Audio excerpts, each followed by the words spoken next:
السلام علیکم ورحمۃ اللہ وبرکاتہ نحمده ونصلی علی رسولہ الکریم اما بعد فاعوذ باللہ من الشیطان الرجیم بسم اللہ الرحمن الرحیم رب اشرح لی صدری ویسر لی امری واحلل عقدۃ من لسانی یفقہوا قولی عن ابن بجید الانصاری عن جدته ان رسول اللہ صلی اللہ علیہ وسلم قال رد السائل ولو بظلف رواہ النسائی۔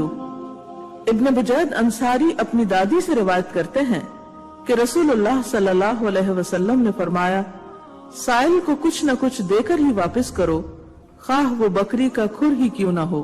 اس حدیث میں ہمیں سائل کے حقوق کے بارے میں بتایا جا رہا ہے۔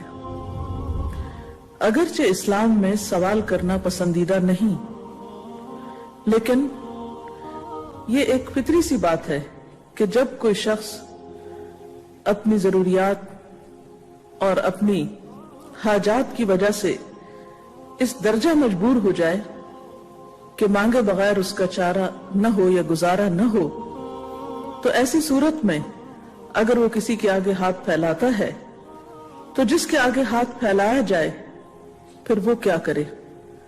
یعنی یہ حدیث پیشہ ور گداگروں کے بارے میں تو نہیں ہے، لیکن ان ضرورت مندوں کے بارے میں ہے کہ جو حقیقی ضروریات کی بنیاد پر ہاتھ پھیلاتے ہیں۔ اسی طرح ایک اور جگہ پر آپ صلی اللہ علیہ وسلم نے فرمایا، کیا میں تمہیں ایسے آدمی کی خبر نہ دوں جو سب سے بدتر ہے؟ صحابہ نے عرض کیا، ہاں بتائیے۔ فرمایا، وہ شخص جس سے اللہ کے نام پر کچھ مانگا جائے اور وہ کچھ نہ دے۔ قرآن پاک میں اللہ تعالیٰ فرماتے ہیں، وَفِي أَمْوَالِهِمْ حَقٌّ مَعْلُومٌ لِلسَّائِلِ وَالْمَحْرُومِ، کہ ان کے مالوں میں ایک معلوم حق ہے، سوالی کا بھی اور محروم کا بھی، یعنی جس کے پاس کچھ نہیں اور وہ مانگتا بھی نہیں، اور ایک شخص جو اپنی ضروریات سے تنگ آ کر اپنی مشکلات میں دوسروں کے آگے ہاتھ پھیلاتا ہے۔ تو جو صاحب حیثیت مسلمان ہیں ان کی ذمہ داری بنتی ہے کہ وہ ضرورت مندوں کی ضرورت کو پہچانے۔ عام طور پر جب ہم دینے کی بات کرتے ہیں تو اس وقت یہ دیکھنے لگتے ہیں کہ کس کو دیں اور کس کو نہ دیں۔ تو اس کے بارے میں شیخ عبد القادر جیلانی سے ایک مرتبہ کسی نے سوال کیا تھا۔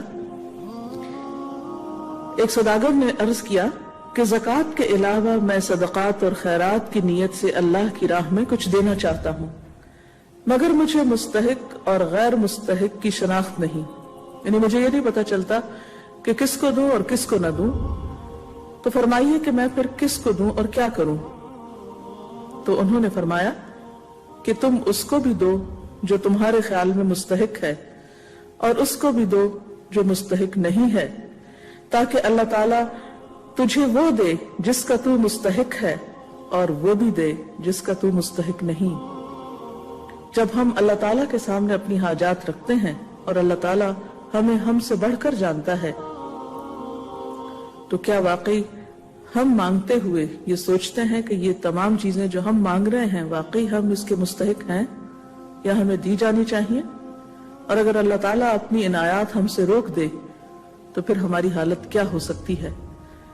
مومن تو ہوتا ہی وہ ہے جو دوسروں کے لیے وہی پسند کرتا ہے جو وہ اپنے لیے پسند کرتا ہے۔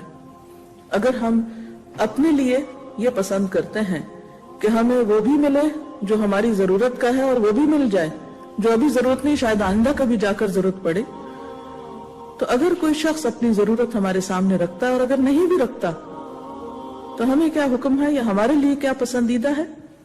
وَمِمَّا رَزَقْنَاهُمْ يُنْفِقُونَ، کہ جو رزق ہم نے انہیں عطا کیا ہے اس میں سے وہ خرچ کرتے ہیں، ان کو بھی دیتے ہیں جو مستحق ہیں، فقیر اور مسکین ہیں، اور ان کو بھی دیتے ہیں جو فقیر اور مسکین کی کیٹیگری میں نہیں آتے، لیکن بہرحال وہ حق رکھتے ہیں ہمارے مال میں، ہمارے عزیز رشتہ دار، دوست اور اہل و عیال ہونے کی حیثیت سے۔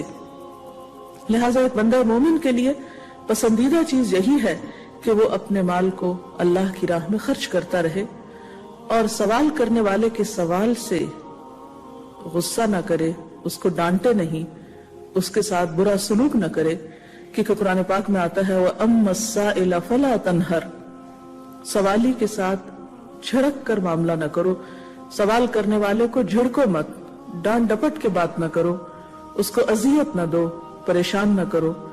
اگر کچھ نہیں ہے دینے کو تو خاموشی اختیار کر لو، لیکن اس کی بے عزتی نہ کرو، کیونکہ قرآن پاک میں یہ بھی آتا ہے قول معروف خیر من صدقۃ یتبعها اذی، ایک میٹھا بول اور چشم پوشی، دوسرے کی غلطی معاف کر دینا، اس سے کہیں زیادہ بہتر ہے کہ انسان وہ صدقہ کرے جس کے پیچھے اذیت ہو، یعنی دینے کے بعد دوسرے کو ستائے اور پریشان کرے۔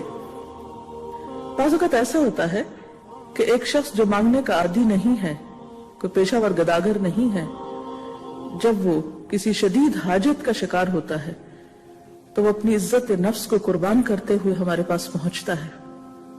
اسی لیے کہا جاتا ہے کہ سوالی اگر گھوڑے پر بھی سوار ہو کر آئے تو اس کے سوال کو رد نہ کرو، یعنی اس کے ساتھ ایسا معاملہ نہ کرو کہ جس سے اس کی مزید بے عزتی ہو۔ پھر یہ بھی یاد رکھیے کہ اگر ایک انسان حقیقی ضرورت مند ہے اور وہ سوال کرتا ہے اور ہم اس کی ضرورت پوری نہیں کرتے تو ہو سکتا ہے کہ جس چیز کو ہم نے روکا اسے ہم بھی استعمال نہ کر سکیں، کیونکہ روکنے والے کا روک بھی لیا جاتا ہے۔ جیسے آپ صلی اللہ علیہ وسلم نے حضرت اسماء سے کہا تھا لا توکی فیوکا علیکی، روکو مت ورنہ تم سے روک لیا جائے گا۔ تو دینے والوں کو اللہ تعالیٰ اور دیتا ہے، دینے سے مال بڑھتا ہے، روکنے سے نہیں۔ لہذا ایک روایت میں آتا ہے کہ حضرت ام سلمہ کو گوشت کا ایک ٹکڑا تحفے اور ہدیے کے طور پر بھیجا گیا۔ آپ صلی اللہ علیہ وسلم کو گوشت بہت پسند تھا تو ام سلمہ نے خادمہ کو حکم دیا کہ اس گوشت کو گھر میں رکھ دو، ممکن ہے کہ آپ صلی اللہ علیہ وسلم اسے تناول فرمائیں۔ خادمہ نے اس گوشت کو گھر میں طاق پر رکھ دیا۔ پھر اتنے میں ایک سائل دروازے پہ آ کھڑا ہوا اور اس نے کہا کہ تم صدقہ خیرات کرو، اللہ برکت دے گا۔ گھر والوں نے کہا اللہ تمہیں برکت دے، یعنی انکار کر دیا۔ سائل یہ سن کر چلا گیا۔ اس کے بعد آپ گھر میں تشریف لائے اور ام سلمہ سے فرمایا کہ تمہارے پاس کچھ کھانے کی چیز ہے تو لاؤ میں کھاؤں۔ ام سلمہ نے کہا ہاں ہے، اور خادمہ سے کہا کہ وہ گوشت جا کر لے آؤ جو طاق میں رکھا ہے، نبی کریم صلی اللہ علیہ وسلم کے سامنے پیش کرو۔ وہ خادمہ وہاں گئی اور طاق میں گوشت کو نہیں پایا، بلکہ اس کی جگہ ایک سفید پتھر کا ٹکڑا پایا۔ آپ کو جب یہ معلوم ہوا تو فرمایا کہ وہ گوشت پتھر اس لیے بن گیا کہ تم نے سائل کو دیا نہیں۔ اسی لیے حدیث کے الفاظ کیا ہیں کہ سوالی کو مت لوٹاؤ، یعنی خالی ہاتھ مت لوٹاؤ۔ اگر کچھ بھی نہیں اور سوائے ایک بکری کے جلے ہوئے کھر کے تو وہ بھی دے دو، یعنی اگر تم سائل کی ضرورت پوری نہیں کر سکتے تو تم اس کو ایک اچھی دعا دے سکتے ہو، ایک مسکراہٹ دے سکتے ہو، ایک اچھا مشورہ دے سکتے ہو، اس کے لیے خیر و بھلائی کی دعا کر سکتے ہو۔ لیکن روکھا پی کا رویہ اختیار کرنا، بے نیازی کا برتاؤ کرنا اور پھر ڈانٹ ڈپٹ کرنا یہ ناپسندیدہ ہے۔ لیکن دوسری طرف سوال کرنے والوں کو بھی سوچ سمجھ کر سوال کرنا چاہیے، کیونکہ اسلام میں سوال بہرحال پسندیدہ نہیں ہے۔ حدیث پاک میں آتا ہے من یستعفف یعفہ اللہ ومن یستغنی یغنہ اللہ ومن یتصبر یصبرہ اللہ۔